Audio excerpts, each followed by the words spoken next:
Muito bem, nós terminamos no vídeo anterior o resumo é, po- focando nos aspectos de prosperidade e forte industrialização que permitiram um forte avanço científico e de desenvolvimento tecnológico para o período, bem como a paz, além da corrida armamentista. Agora nós vamos nos focar até a Primeira Guerra Mundial. Vamos falar brevemente sobre os conceitos disto e passar sobre também algumas consequências. Eu não vou entrar assim, em detalhes quanto a batalhas, a guerras.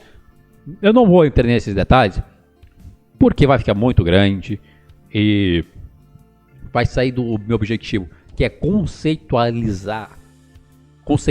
melhor dizendo, esta linha do tempo e nós entendermos isso, bem como os motivadores que incentivaram o período até a da Belle Époque até a guerra. Então vamos lá. Entre as últimas décadas do século XIX, a Europa vivia a Belle Époque, período histórico entre a Guerra Franco-Prussiana e a Primeira Guerra. Nós já explicamos no vídeo anterior a Guerra Franco-Prussiana e como isso foi importante para a unificação alemã, que foi marcado pela euforia provocada pelo progresso técnico-científico. Bom, isso também falamos também de outras questões basilares da sociedade, como o entretenimento, por exemplo, as mudanças de costumes, a expansão da linha ferroviária, da rede elétrica, bem como do progresso científico como um todo. O carro, por exemplo. Motivadores da guerra. Vamos lá. 1. Disputa entre os países imperialistas europeus pelas terras da África e da Ásia. 2. Crescimento exacerbado da Alemanha após a unificação, o que ameaçava a hegemonia da Inglaterra. 3. Crescimento do sentimento nacionalista. E 4. Rivalidade entre países europeus. Vamos lá. Durante a Belle Époque, aí na realidade um pouco antes da Belle Époque, foi iniciado uma corrida imperialista na Europa em relação à África e à Ásia. Vamos pensar uma coisa, com Napoleão, durante a era napoleônica, os países da América Espanhola, todos eles, a maior parte pelo menos, todos na realidade, todos declararam independência, seja durante essa própria época ou em função dela. Por quê? Porque a era napoleônica abalou as estruturas existentes na Europa até então. As grandes potências da época na Europa eram a Inglaterra, França, Portugal, Espanha, Áustria, Prússia e alguns países do leste europeu que estavam em ascensão, notadamente a Rússia. Essa mudança teve como característica para o continente americano da independência das colônias. E o Brasil só não declarou independência naquele momento, primeiro porque não existia um sentimento de independência tão grande quanto as demais colônias espanholas na época. É importante ter isso em mente, por quê?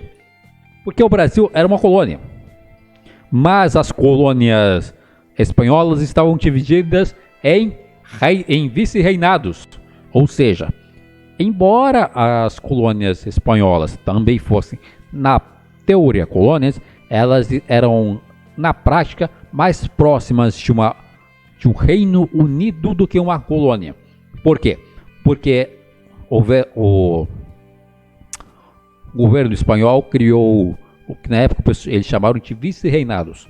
4 áreas de influência, onde teriam um representante do rei com autoridade. Um representante do rei com autoridade real para controlar essas regiões. Essas regiões administrativas receberam o nome de vice-reinados. Então, embora o rei espanhol nunca tivesse pisado no território das colônias espanholas, eles tinham um meio de ter contato com a monarquia espanhola. Acontece o seguinte, né? Se você tem autonomia, você quer mais autonomia. E essa mais autonomia, que foi muito forte na época, foi aproveitada no período napoleônico, gerou movimentos de independência. Na realidade, deu força a vários movimentos que já existiam. E essa força acabou levando a uma ruptura. Porque é uma ruptura que acabou sendo criada pela própria Espanha, porque eles temiam o estabelecimento de um grande império autônomo na América Espanhola. Então eles foram fragmentando por ali para criar umas rivalidades internas, para o pessoal não se unir em uma grande nação.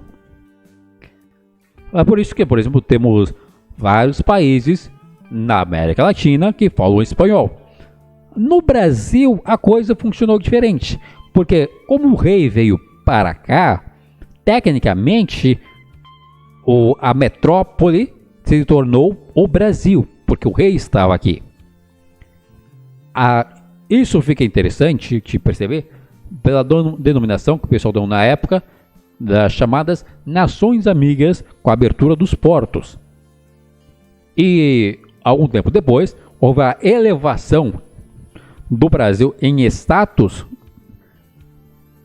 de colônia a Reino Unido a Portugal. Ou seja, o Brasil teve com o tempo maior autonomia sobre seu próprio território. E um dos motivos que levaram à independência, porque até então não eram tantas pessoas que estavam interessadas em uma independência com Portugal, foi justamente a insistência da corte portuguesa em tentar reverter essa mudança de que o Brasil deixasse de ser um Reino Unido a Portugal e estivesse totalmente subordinado de novo a Portugal. Por quê?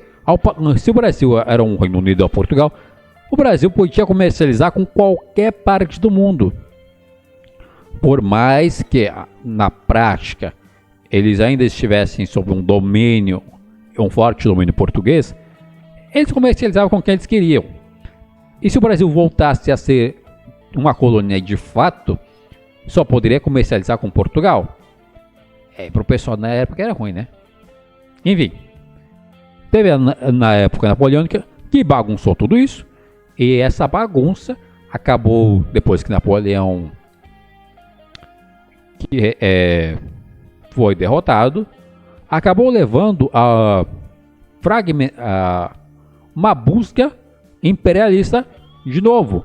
Porque, vamos pensar o seguinte, as nações aqui na América, elas tinham todas se tornado independentes. Até 1825, estava todo mundo independente aqui, incluindo o Brasil. Você ia forçar quem a virar colônia aqui? Não ia forçar ninguém. Não tinha como fazer as pessoas se tornarem colônias de novo, porque haveria uma fortíssima resistência. Então, é quando surge um movimento que é interessante. Esse movimento, ele tem a ideia de, ao invés de a gente lidar com o Brasil, ou a América Espanhola, vamos lidar com a África. Por quê? Porque a maior parte porque o que hoje nós chamamos de países africanos era um conglomerado de tribos e nações autônomas. Então não havia um governo forte para repelir os sentimentos imperialistas dos europeus, tanto na África quanto na Ásia. E na Ásia, em parte isso é interessante, por causa das fragilidades econômicas que a Europa realizou em relação a eles. Segundo, um crescimento exacerbado da Alemanha após a unificação. o que ameaçava a hegemonia da Inglaterra. Vamos lá. Eu falei no vídeo anterior sobre a unificação da Alemanha. Há um tema que eu não ia trazer, mas veio a calhar. Essa unificação foi extremamente importante, porque primeiro trouxe para os alemães agora um sentimento de unidade. Mas além disso, trouxe também um fator muito importante que é forte crescimento econômico e militar. A Prússia, eu já mencionei isso antes, era um país economicamente forte, mas era militarmente mais forte ainda. E como na prática a Prússia se tornou o comando da Alemanha e tornou-se a Alemanha, a quantidade de recursos e pessoas que podiam ser unidas se tornou muito maior. Essa quantidade acabou ameaçando a hegemonia da Inglaterra em seus comércios. Por quê? Porque dentro da Alemanha o pessoal também focou fortemente na industrialização. E eles acabaram se tornando uma ameaça, graças ao seu crescimento econômico, mas também ao seu crescimento militar. Terceiro, crescimento do sentimento nacionalista. Isso daqui está ligado tanto a... Na verdade, isso aqui está ligado a todos os países europeus, mas especificamente a Itália e a Alemanha. É importante sacar que a ideia de nacionalismo não quer dizer necessariamente nação. Significa pertencimento. É claro que a gente fala nacionalismo porque está atrelado. Geralmente nacionalismo e nação meio que se confundem. Mas por que pertencimento? Porque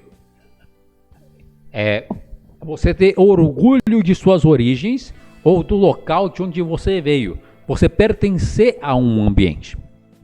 Existem povos sem países que são profundamente nacionalistas. O povo judeu foi por muito tempo um povo assim. Eles não tinham um estado, eles não tinham um país, mas eles tinham um sentimento nacionalista. Atualmente a gente pode falar do Kurdistão. O Kurdistão é um grupo étnico de pessoas que existe espalhado em várias regiões, mas principalmente no Iraque, no Irã. Tem umas pessoas ali também pela Turquia e tal. Mas o Kurdistão oficialmente não é um país. Só que isso não impede as pessoas que se identificam como curdas de terem uma nação. Para eles são nacionalistas, porque eles se pertencem, eles se identificam desta forma. Então, o nacionalismo, poderíamos dizer, que tem como uma das aplicações a etnicidade. O que é diferente do patriotismo. É claro, uma coisa pode estar ligada com a outra, e geralmente está. Mas o patriotismo, ele realmente é, por exemplo, você ter orgulho da sua bandeira. Você, por exemplo, enquanto brasileiro, ter orgulho da bandeira do Brasil. Isso é ser patriota. Isso é patriotismo. Quando os americanos fazem muito isso. Os americanos, eles entopem os filmes produzidos lá de bandeira americana. Tem um motivo de propaganda e tal, mas é para reforçar o patriotismo das pessoas. Isso, obviamente, acaba reforçando o nacionalismo. Mas patriotismo é em relação à nação ou à pátria em si. O nacionalismo é um sentimento de pertencimento. Para nações homogêneas, por assim dizer, como o Brasil, nacionalismo e patriotismo é o mesmo. Mas para nações com muitas etnias, não necessariamente. Eu falo que o Brasil tem uma certa hegemonia, porque, bom, aqui no Brasil todo mundo é diferente e por todo mundo ser diferente, todo mundo acaba sendo igual. Somos iguais na diferença. E por fim, em 4, a rivalidade entre os países europeus. As pessoas sabiam que ia acontecer alguma coisa. As pessoas não sabiam quando ia acontecer. E é por isso que acaba acontecendo a corrida armamentista que eu descrevi no vídeo anterior. O temor de que algo acontecesse incentivava as pessoas a se armarem. As pessoas sabiam que algo ia acontecer. As pessoas não sabiam quando ia acontecer. Então, esse temor se dava justamente a essa rivalidade que existia entre os países europeus.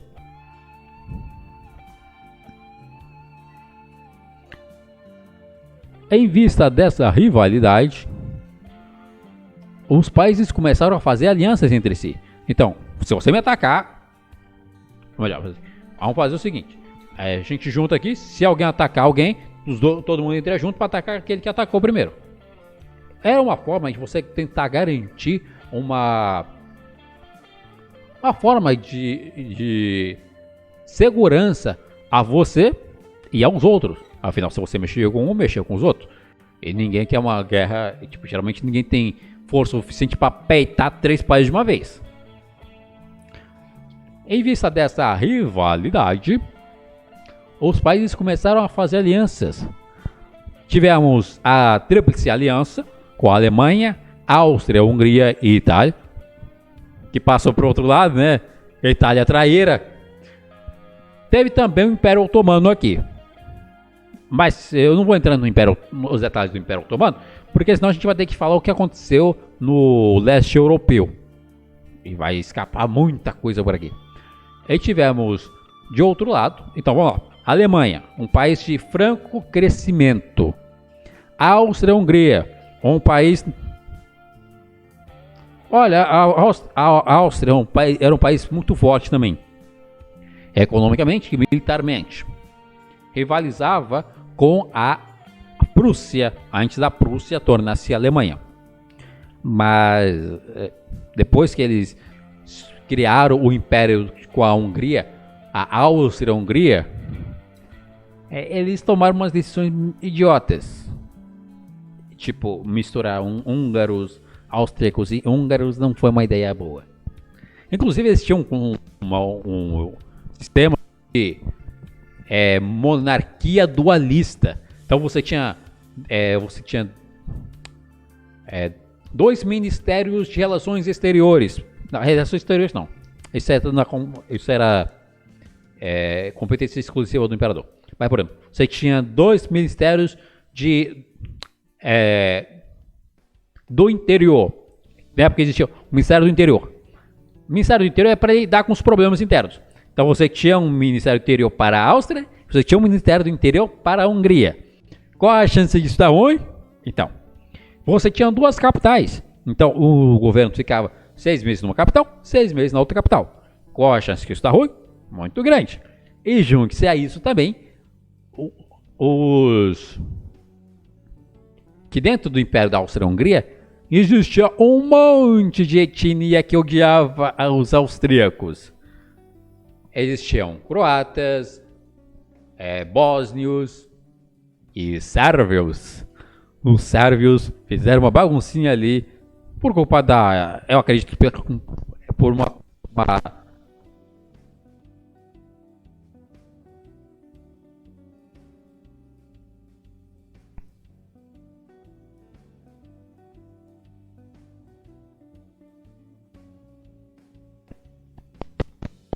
destacar, por quê? Porque a Itália tinha passado recentemente por um processo de unificação ao mesmo tempo que a Alemanha. E por passar por um processo de unificação, ela também tinha um exército considerável. Então aquilo, mexeu com um, você pode mobilizar a Itália inteira. Ninguém ia querer lidar com a Alemanha, que já era uma potência grande, militarmente. Com a Áustria-Hungria, com gente pra caramba. Com a Áustria tendo um bom exército, que rivalizava com a Prússia, antes da Prússia se tornar a Alemanha. E a Itália, com um forte sentimento nacionalista, era complicado. Se mexer com um, teria que mexer com todos. Então, em resposta a isso, lembrando que essa Tríplice Aliança ocorreu em 1882. a Tríplice Entente entre Inglaterra, França e Rússia. Lembrando que a Rússia era apoiada pela Sérvia. Foi criada em 1907. Isso aqui dá 25 anos de diferença. Imagine o tanto de negociações que foram necessárias para que, depois de 25 anos, ocorresse uma resposta à Tríplice Aliança. Inglaterra e França, eles temiam essa união. A Alemanha, Áustria e Hungria. Além da Rússia, que também não gostava de muito da Hungria, que é perto deles. Aliás, a Hungria ela é apoiada pela Sérvia. Porque é importante destacar a Sérvia aqui, porque a gente vai, eu vou destacar, a gente vai perceber como lidar com a Sérvia foi uma burrice imensa. Enfim, esses países passaram a investir em armamento e na indústria militar, a paz armada. Esse contexto da paz armada, esse conceito da paz armada, ele sempre existe, sempre rolou por ali no período da Belle Époque. Porque é aquilo, alguma coisa vai acontecer, a gente só não sabe quando vai acontecer. E o estopim para a guerra foi quando o herdeiro do trono da Áustria-Hungria, o Francisco Ferdinando, foi assassinado por um nacionalista sérvio. Lembra o conceito de nacionalismo? Então, os sérvios eles faziam parte do Império da Áustria-Hungria, mas eles não se identificavam como austro-húngaros, eles se identificavam como sérvios. Isto é, eles tinham uma identidade étnica e, portanto, uma identidade nacional. Eles apoiavam melhor dizendo, a Rússia. Para eles era muito mais interessante estar ligado à Rússia do que estar ligado à Áustria ou à Hungria. O assassinato do herdeiro da Áustria-Hungria foi o estopim que faltava. Todo mundo sabia que uma coisa ia acontecer. As pessoas só não sabiam quando ia acontecer. E aconteceu.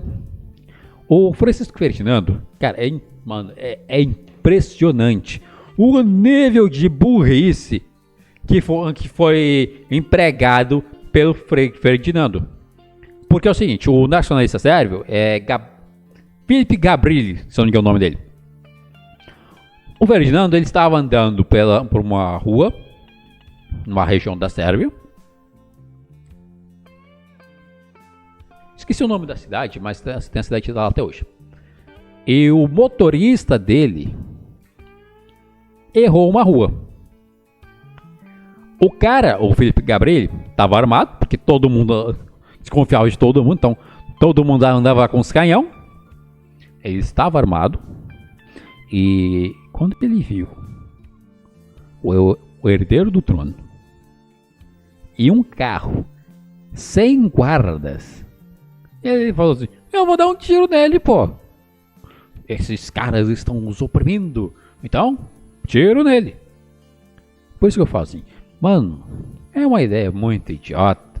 Como é que os caras deixam... Primeiro, como é que o cara vai numa região que ele sabe que é uma região de conflito? O Ferdinando sabia que era.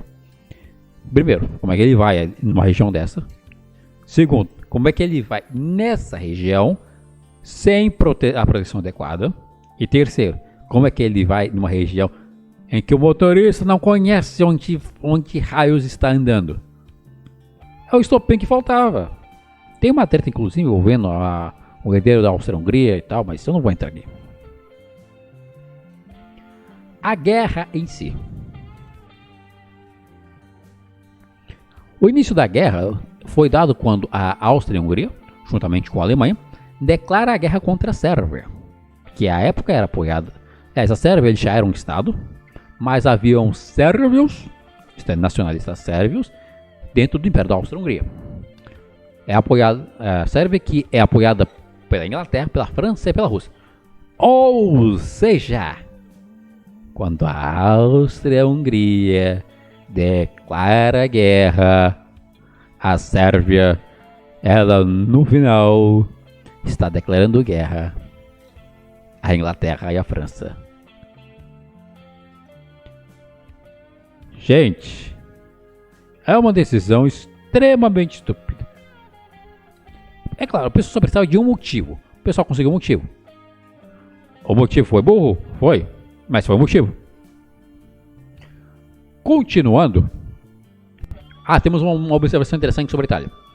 A Itália fez um acordo com a Alemanha, no qual ela só participaria da guerra se o território alemão fosse invadido. Ou seja, a gente vai participar junto, mas só se a Alemanha for invadida.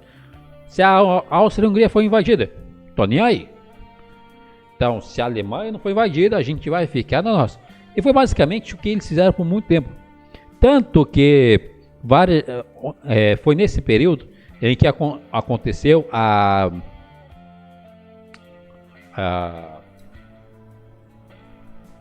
uma disputa interna entre o Mussolini, que à época fazia parte do Partido Socialista Italiano, com os socialistas na época, porque o Mussolini queria que os italianos entrassem na guerra de qualquer jeito, os nacionalistas, apoiados principalmente por Moscou, eles não queriam que eles entrassem na guerra. Eles não eram apoiados por Moscou. Mas eles tinham assim, uma orientação marxista. E entendiam que essa era uma guerra notadamente burguesa. Então não fazia sentido que os trabalhadores italianos deixassem as suas casas, as suas famílias e o seu trabalho para lutar uma guerra imperialista. É um bom argumento e faz sentido. Mas o Mussolini não queria, não estava nem, ele queria entrar na guerra. Porque a guerra, é importante lembrar, a guerra, ela dava dinheiro. Eu vou entrar no contexto dessa ideia da guerra que dá dinheiro, mas para o Mussolini era interessante que a Itália entrasse na guerra, porque poderia mobilizar mais as pessoas e talvez criar alternativas de poder, além suprir as intenções imperialistas que a Itália tinha. Então aquilo, a Itália estava na aliança, na tríplice aliança, mas sim, só vou entrar na treta se a Alemanha for atacada. Se a Hungria for atacada, eu não estou nem aí.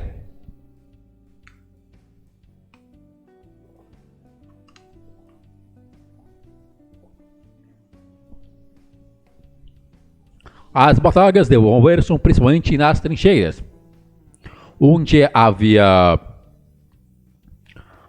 fome e doenças. Enquanto os homens lutavam, as mulheres trabalhavam nas indústrias bélicas como empregadas. Vamos lá. Porque quando eu falei sobre a Belle Époque, eu falei que existem pessoas que consideram a Belle Époque indo até 1929, quando ocorre a Grande Depressão e uma queda vertiginosa de produção entre as pessoas, e consumo também, entre as pessoas de praticamente todo mundo. E a justificativa que eles davam é o crescimento econômico. Os explosivos, eles eram fortes e balas eram produtos com alto grau de valor agregado. Então, eles eram caros. Só que assim, se o produto era caro, então tinha que ter dinheiro. O dinheiro era de toda a nação na época, ela foi direcionado para a produção de armamentos. Isso dá uma grana doida. Para vocês terem ideia de como que isso dá dinheiro, até hoje o governo dos Estados Unidos tem uma forte indústria bélica. É claro que eles encontraram uma forma de se livrar do material excedente sem matar os outros. Sim, matar assim com uma guerra de tiro em escala. Eles vão matando aos pouquinhos, sim. Tipo guerra do Iraque, Paquistão, guerra da Síria. Então eles vão matando os outros pouquinhos. Mas uma forma que eles se encontraram de mover a economia através da indústria bélica é a pesquisa e desenvolvimento de novas armas. Então, beleza, o pessoal que desenvolveu uma arma nova com alcance melhor. Vamos renovar todo um setor específico do exército e das Forças Armadas para ter essas armas novas. Isso daí vai um bom dinheiro. Tanto que o orçamento do exército americano é 7 trilhões de dólares. E por que eu estou falando isso? Porque se a indústria bélica dá dinheiro hoje, imagine o tanto de dinheiro que deu na época. Afinal, embora esses países tivessem tido uma guerra, uma corrida armamentista e tivessem feito muito material para matar os outros, a guerra precisava de mais. Então você podia direcionar todo o capital existente para a indústria bélica, que, vamos lá, produzia materiais de alto valor agregado. Então, economicamente, foi algo maravilhoso para algumas pessoas. Mas, por exemplo, eu considero que apenas fator econômico não é o suficiente para classificar a bela época. A paz é importante também. Aliás, é mais importante até que o fator econômico. Mas dentro desse contexto da indústria bélica, há um outro conceito que é trabalhado por alguns historiadores, que é o conceito da guerra total. Até então, quando aconteciam conflitos, os conflitos eram marcados. Cara, é uma coisa impressionante. Porque, por exemplo, sei lá, estava um ducado de um lugar que entra em guerra com outro lugar. O pessoal, eles declaravam guerra. Então, declarou guerra a alguém, e é o mensageiro para lá declarar guerra. O cara declarava guerra, os caras que declararam guerra esperavam uma resposta. Os caras trouxeram a resposta, é isso daí. Beleza, eles declararam guerra com você também. Porque, tipo, dependendo do que fosse, você podia negociar. Então, você não precisava declarar uma guerra. Podia negociar e resolver coisa ali na base do dinheiro. Então, beleza, o cara citou uma guerra aí. Agora, onde essa guerra vai acontecer? O pessoal falou assim, vamos guerrear essa região aqui. É claro, tinha uns esquemas de invasão também, que a Prússia utilizou utilizou para criar um sentimento de pan-germanismo entre os estados germânicos da época. Depois que a França declarou guerra. Então, nesse período específico, a coisa já tinha mudado um pouco. Mas até então, principalmente na era feudal, o pessoal declarava uma guerra e o pessoal combinava onde ia ser a batalha. Vamos batalhar ali. Beleza. Então vai ter uma campanha, o pessoal está em guerra, vai mobilizar os homens, vai treinar. Por exemplo, começamos em guerra. A gente vai ter uma batalha daqui 4 meses. Então, mobiliza todo mundo, treina todo mundo. Coloca ali os termos do que vai rolar em cada canto. E cada um. Quem ganhar aquela batalha, geralmente resolvia a situação. Então, o homem ia pra guerra, lutava. Se não morresse lá, voltava. Não mudava em quase nada a vida das mulheres.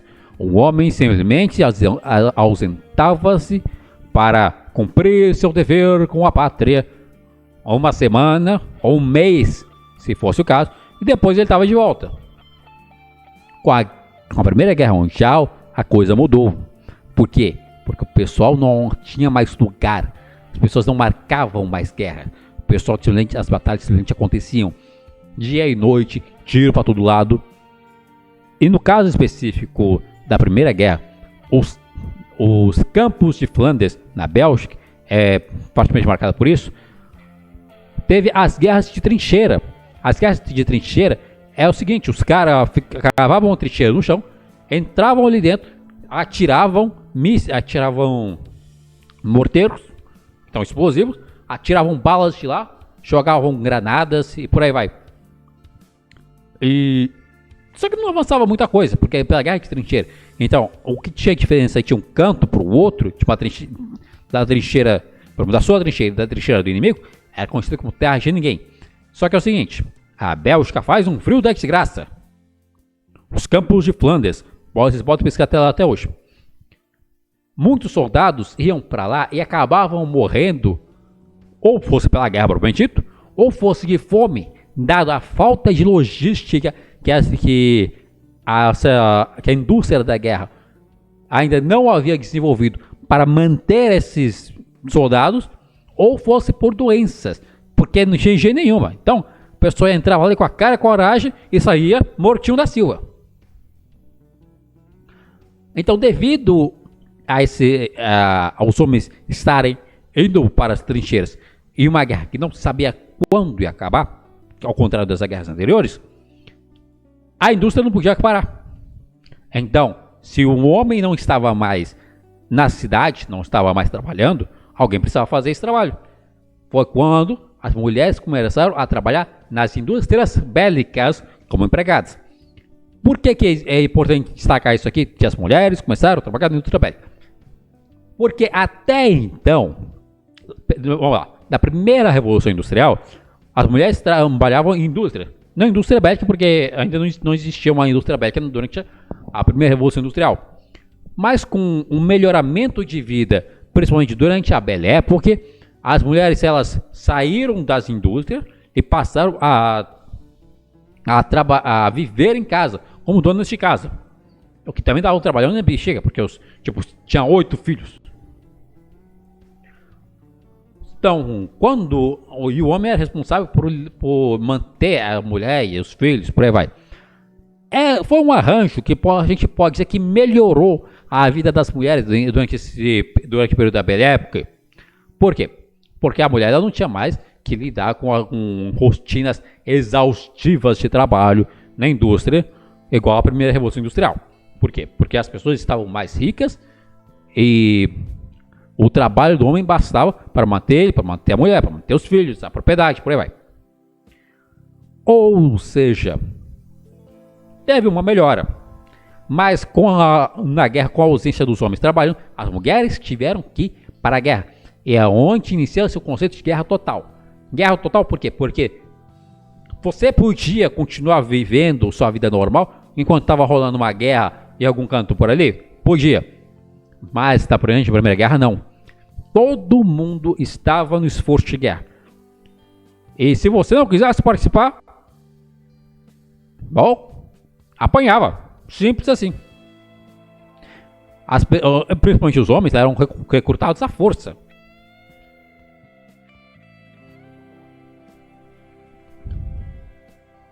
Ou seja, durante a guerra, a gente tem o conceito da guerra total.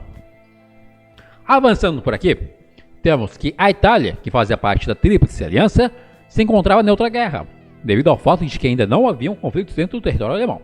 Então é o seguinte, eu tô tranquilo, vocês se matem aí, porque enquanto ninguém der um tiro na Alemanha, tá mundo de boa. Só que a Itália mudou de lado. E em 1815, a Itália mudou de lado, por quê? Porque a Itália convenceu a Inglaterra, convenceu a Itália de que se ela abandonasse a Tríplice Aliança e entrasse na Tríplice Entente, ela poderia conseguir algumas colônias e algumas terras na África. Obviamente, os africanos não foram consultados sobre isso. Em 1915, a Itália entra na guerra como aliada da Inglaterra. Ou seja, quando a Itália finalmente entra na guerra, a guerra começa em 14, então eles entraram em 15, foi contra a Alemanha. Embora estivesse do lado vencedor da guerra, não recebeu muitos benefícios. Ou seja, não ganharam o que pensaram que ia ganhar. Levaram um pé na bunda. E esse é um dos motivos pelos quais, junto às tensões internas dentro da Itália, ajuda a explicar a ascensão do fascismo italiano. Junto a isso, tivemos a Revolução Russa. A Rússia, vamos lembrar, a Rússia fazia parte da Tríplice Entente. Então, começou a guerra, a Rússia entrou do lado da Entente na guerra. Do lado da França e do lado da Inglaterra.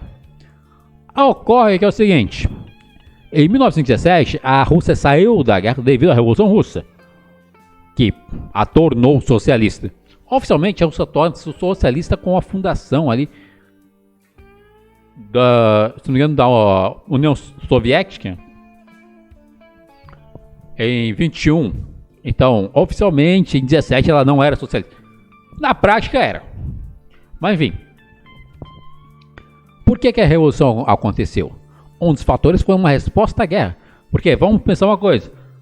As pessoas que estavam lutando essa guerra pela Rússia, elas não tinham nada a ganhar com isso. A Rússia era um país pobre.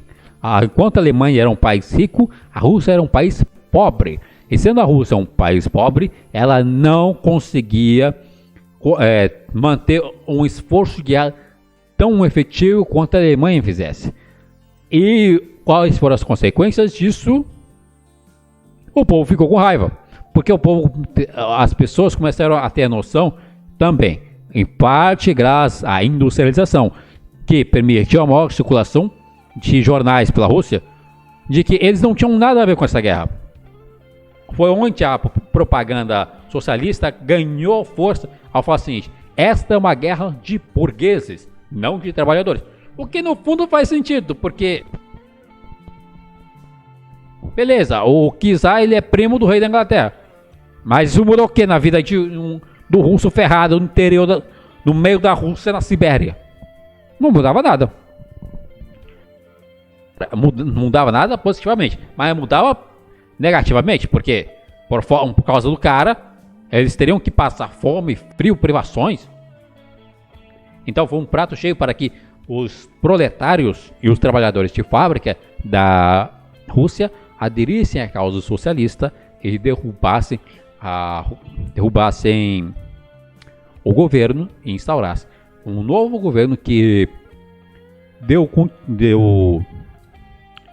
fim à participação russa na guerra. É claro que essa participação teve muita gente que não gostou muito, não. Se eu não me engano, foi o Acordo de Minsk, em que para que a Rússia saísse da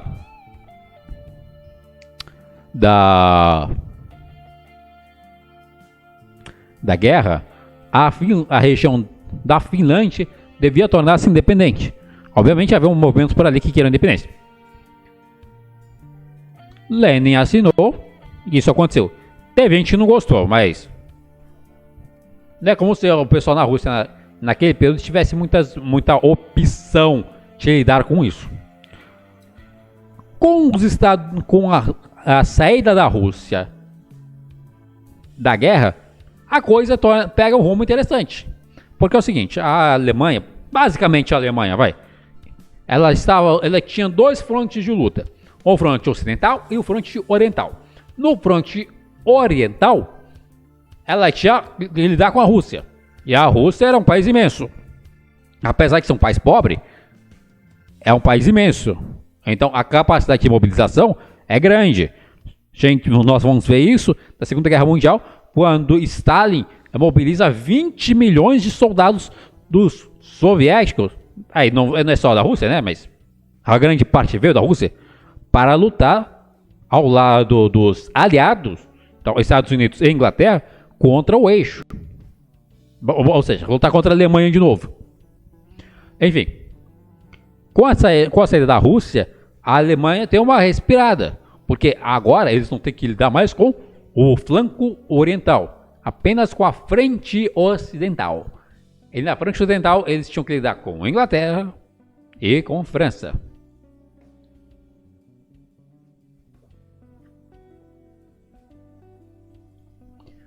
Se isso leva a um equilíbrio de forças na época, a coisa voltou a piorar para o lado dos alemães quando os Estados Unidos entraram na guerra. Com a saída da Rússia, a Alemanha passou a ganhar a guerra, pois agora precisava focar suas forças apenas de um lado. Nesse contexto, os Estados Unidos, lembra, os Estados Unidos entraram na guerra para ajudar a Inglaterra, depois que a Inglaterra pediu, implorou, abanou o rabo, enfim. Pois havia acordos comerciais a defender, principalmente com a Inglaterra e França. Os Estados Unidos, é óbvio que os Estados Unidos fez aquela cena de eu quero defender a democracia, quero a paz e não sei o que e tal.